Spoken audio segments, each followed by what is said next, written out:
producers down in Georgia monitoring this. They may be giving us some results sooner rather than some of the other states, but it's just a wait and watch situation as we hang in the balance 2 days after the voting has ended. Brian, Ainsley, Steve. All right, Griff joins us from Delaware. Thank you very much. Now let's go out to Arkansas, Little Rock in particular, and there you can see Sarah Sanders, former White House press secretary and author of a great book. It's called Speaking for Myself. Sarah, good morning to you. Good morning. Okay, and there's the book right there. So Griff was talking about these lawsuits that the campaign is filing across the country because they want to make sure that all of the votes that are counted are legitimate votes. But Rudy said yesterday, he announced that they were taking legal action to stop rampant corruption that is happening across the country. Any idea what he's talking about? I'm not sure on specifics that Rudy's talking about, but I do know that the campaign wants to make sure that every vote that is counted is a legal vote. And I think that we have a responsibility to do that. We want to make sure we have transparency in the process and that every person that showed up to vote, that those votes are counted. I think the campaign is right to pursue that. This race is too close not to make sure that everything is done correctly. And I think that's what they're trying to push for in these last 24 hours and in the days moving forward. States that are still up for grabs: Nevada, Pennsylvania, North Carolina, Georgia, Alaska. And if you look at buildbackbetter.com, Joe Biden already has a website put together, excuse me, and says Biden-Harris transition. And the only thing, it has a picture of him, and the only thing it says is the American people will determine who will serve as the next president of the United States. Votes are still being counted in several states around the country. The crises facing the country are severe, from a pandemic to an economic recession, climate change to radical injustice, and the transition team will continue preparing at full speed so that the Biden-Harris administration can hit the ground running on day one. Too soon for that, you think? What are your thoughts about what's happening right now? I definitely think it's too soon because the election hasn't been called. There are still too many states out there that are too close for them to make a determination. I would actually add Arizona to that list. I think it is a pathway for the president. Get Ainsley Earhardt off the set. She's coughing all over the people. Where he still has a path to victory. And so I think it is incredibly too early for them to make that type of announcement because we've still got votes left to be counted, and I think that has to be completed before we can determine who the winner is of this race. And believe me, Joe Biden would be fighting in the same way, with just different lawyers for the same thing. Especially last night, Arizona, which they closed the gap. I think it seems that Donald Trump picked up 11,000 votes last night. So we're going to see what happens, and you have a recount that could be underway in Wisconsin because that is so close. Your thoughts on what I just said? If you could pass, if you want.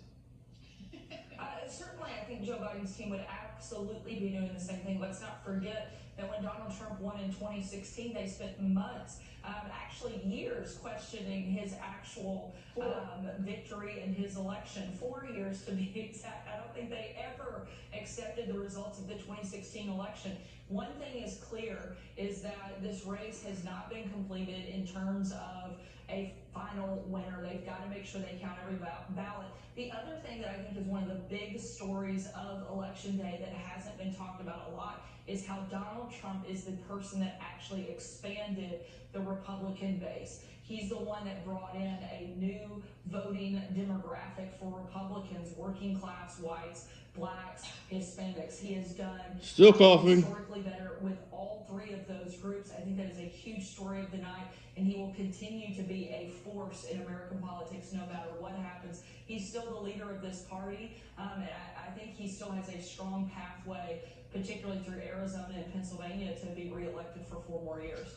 You know what's interesting? Over the last 48 hours or so, Sarah, we've learned so much about different states' election laws because every state's got different rules because they're passed by the legislature. And one of the things that has upset a number of people who voted for Donald Trump and the Trump team itself is the fact that the laws in Pennsylvania were the laws as written until last Friday when the Supreme Court in Pennsylvania said, you know what? You don't need to have a positive ID if you're going to drop off something into one of those drop boxes. You know what? We're also going to change the legislature's law where you've got to have the ballots in by election day. We're gonna take them till Friday. And all sorts of things like that. So I can understand the problems with it, but at the same time, we've never been in a pandemic before. There's certainly some unprecedented challenges. I think you also have to keep in mind who's in charge of the counting in Pennsylvania, who's in charge of this process, and it's someone who is unapologetically a hater of Donald Trump and has posted many times publicly on social media just how much they dislike this president. And I think that does create a problem for Pennsylvania. I think that's another reason that we have to have transparency in this process. We have to make sure that there are members of both campaigns that get to be part of, and make sure that each ballot that is counted is a legal vote and should be actually added to the final tally. I think it's very important that we do have that transparency, particularly in Pennsylvania. It seems our country is so divided, and a lot of people were looking forward to the election being over so we can try to come together as a country. The Gap actually posted this picture of a sweatshirt. One side was red, one side was blue, zips up, and it says, basically, we can all be together. The tweet said, the one thing we know is that together we can move forward. But then they decided to take it down, and this was the statement. They got a lot of blowback. Exactly. It was just too soon for this message. We remain optimistic that our country can come together to drive positive change for all. Maybe it was too soon, but this is just a sign that the cancel culture not going away. If you don't agree with us, we don't like your opinion, then we don't want to hear it. I think that's incredibly sad. I don't think there's ever a bad time for our country to come together. That doesn't mean that there aren't certainly political divisions. I think that they most certainly exist, and we've seen that a lot over the last several months, but there's no time when it's not a good thing for the American people to come together, to work together. I think that should be happening now. Let's work together, get a final tally on this race. Obviously, I hope that it is in favor of President Trump. But at the end of the day, we are all Americans, and I don't think that there's ever a bad time. But I think it's a shame that they are so unwilling and so cowardly to actually stand up for a positive message. I think that just goes to show you how dangerous and how bad cancel culture is in America. Right. By the way, the Gap, when you used to be able to shop in New York City, was right across the street. But they thought it would be a better idea to keep everyone unemployed. This is not actually a sweatshirt. This is just an idea of coming together that thought it would be good for the brand. And maybe the blowback isn't that bad, because what's wrong with having people come together, essentially? The other thing, real quick, CNN's reporting the president's in a dark mood since then and kind of knows he lost. Would you describe that the same way? Well, I don't think that's accurate. He certainly hasn't lost. I think we have to make sure these votes are counted. There's still very much a pathway for the president. And I think he and his team have to continue fighting and make sure they get, again, a final tally here in this process. I think he's very much still alive. And we'll have to see what happens over the next few days.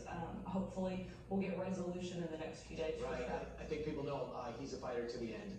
Thanks so much. Appreciate it, Sarah. Thank you. All right, meanwhile, let's go over to Jillian. Jillian, while we were busy, you were busy. That's right. Good morning. So let's get you started with this.